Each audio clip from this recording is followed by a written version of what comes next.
So we got to ask, what makes Jesus so unique? And if we go back to Philippians, we can see why Jesus is unique. In verse 7, Paul starts out with, he emptied himself. Now, we've got to be careful when we look at that, because a lot of people will say, well, he emptied himself, so he wasn't fully God. See, we think about it from human terms. We have to get rid of something to fill it with something else. And there's been a lot of false teaching that has come from that, especially in the early church. They taught that he wasn't fully God, that he was only partially God. Because how could he be also human and the humanness and the God be together? They couldn't understand it, so they said, there's no way. It can't happen. But Jesus did not get rid of his God attributes to make room for his human attributes. Because remember, last week, he was in the very nature God. In his essence, he is God. But we know he was also flesh.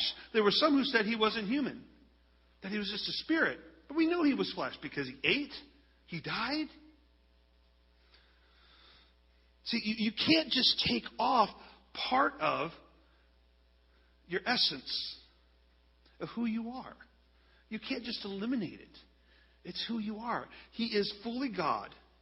And now we're saying he is fully human.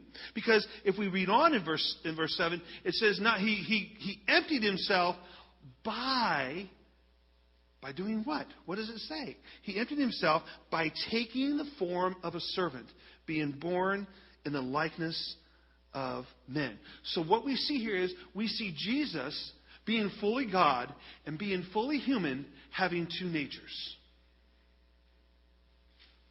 Two natures. He is unique. It's not Jesus minus something. It's Jesus plus something. Jesus is one person with two natures. He was called the Son of Man. He was called the Son of God. The Son of Man was a term that was used many times for him in Scripture. In fact, he refers to himself as the Son of Man because he was fully human. But he was also fully God. Not part human, not kind of like us. He was like us, completely like us. Everything that makes us human, Jesus was. He had a physical body.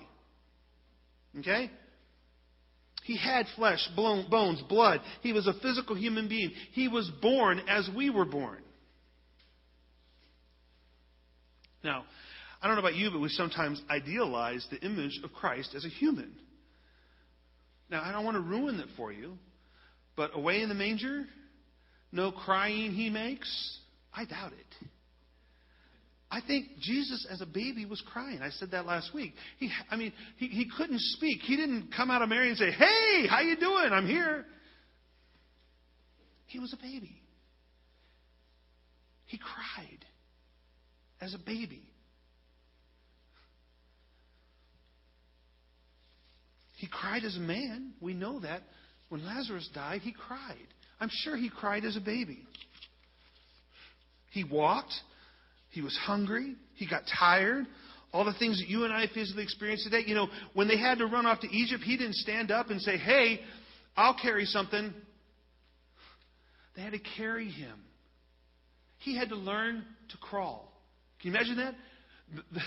The creator of the universe, in his humanness, had to learn to crawl. And I'm sure he fell a few times. He grew in his knowledge.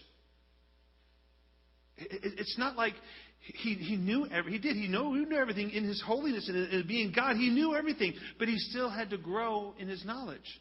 He still had to experience the things that we experience. See, we make the mistake of trying to understand how that works. We don't need to understand how it works. We just know that it does.